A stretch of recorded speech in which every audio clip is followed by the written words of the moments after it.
In an earlier video, I detailed my favorite way to control randomness in games, which is to use a marble bag. But that's not the only way. Today, we're going to look at 4 different ways to control randomness in your games.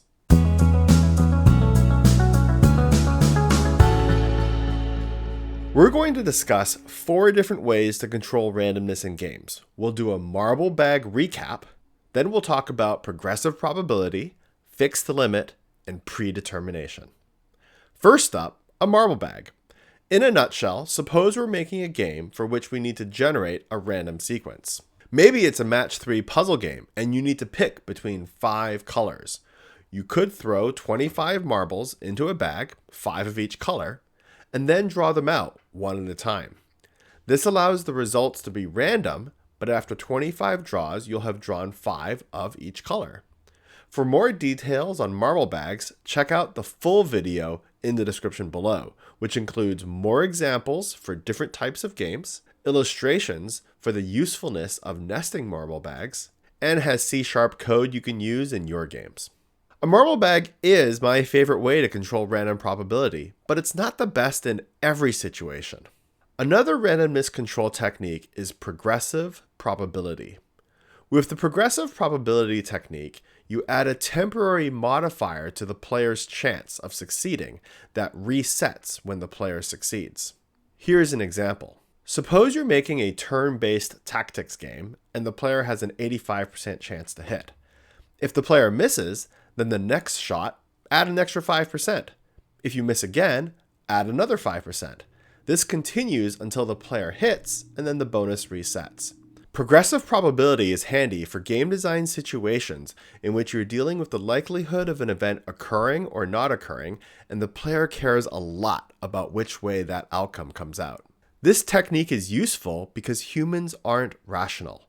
Our brains are broken, and our intuitions don't always match reality. For example, suppose I'm flipping a coin.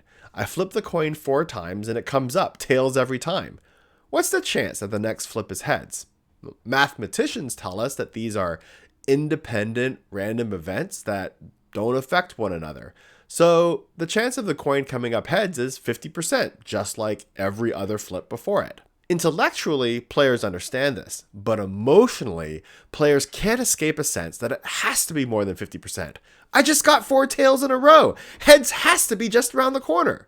Progressive probability helps to bring a game's behavior closer in line with a player's emotional expectations. If you're really worried about progressive probability causing the event to now happen too often, you could always lower the starting threshold and then use progressive probability to go up from there. Not every game is going to be about developing the player's mathematical sense of probability. It's about providing the player with an emotional experience. Since the player's experience is what's important, we need to shape our games around the player's emotions. Mathematically, it might be okay for a 95% chance to miss twice in a row, but emotionally, maybe not. I've seen this debate play out many times before, and ultimately, whether or not to use this technique in your games in certain situations is a decision you need to make for yourselves based on the needs of your game. The third technique for controlling randomness is a fixed limit. This is sometimes colloquially known as a pity system. The idea is that in addition to a percentage chance, there's a hard cap in which the player is guaranteed to get the result. For example, let's suppose that the player is playing a survival hunting game in which there's a 20% chance to get a clean fur from an animal. We know statistically a player could get extremely unlucky and not see a fur for a long amount of time. We could add a fixed limit that after 10 kills, the player is guaranteed a fur, no matter what. This system is very easy to implement and is similar to progressive probability, except all of the bonus chance is backloaded to whatever the limit is that you set. Because of the large spike in probability once you've hit the limit, among all of the randomness control techniques we talk about today, this one can be felt by players the most. For this reason, progressive probability is best used when you want the players to know that bad luck protection exists. It helps that it's also a very easy rule to understand. An additional design consideration to keep in mind: since players are likely to know about the limit, be prepared to design for it. If you're doing the wilderness survival game that we talked about in the example earlier, and the player is guaranteed an animal fur every 10 kills, you got to be careful that the player doesn't kill 9 squirrels and then seek out a grizzly bear for their 10th kill to get the guaranteed clean fur. Instead, you'd want to reserve this technique for situations in which there's a standardized outcome, or when the ability for players to game the system can be considered a feature. The fourth method of controlling randomness is predetermination.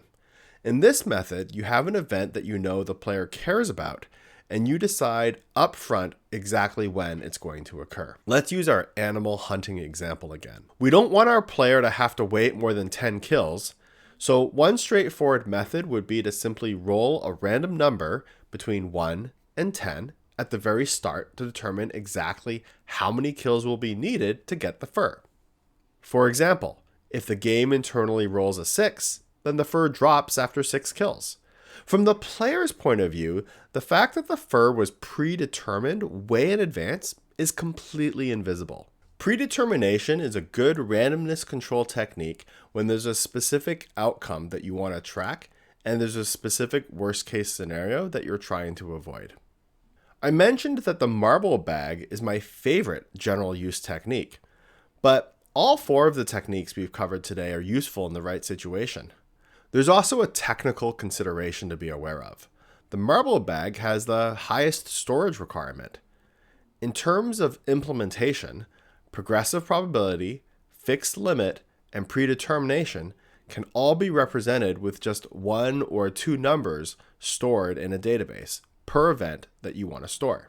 The marble bag requires maintaining the contents of the bag, which can use up memory and processing power. On modern hardware for any single-player game, this is not a practical consideration, but for a large, multiplayer game with servers tracking thousands of players, the extra storage could become a real consideration. If database storage is a constraint, but RAM and performance is not, the state of a marble bag could be implemented by storing only a random number seed of a bag and how many withdrawals from the bag have been made since the last time the bag was reset. With regards to these randomness control techniques in general, one question that people sometimes ask is it okay if the player is aware of this bad luck protection? The short answer is, it depends. With the exception of the fixed limit approach, most of these bad luck protection systems should be largely invisible.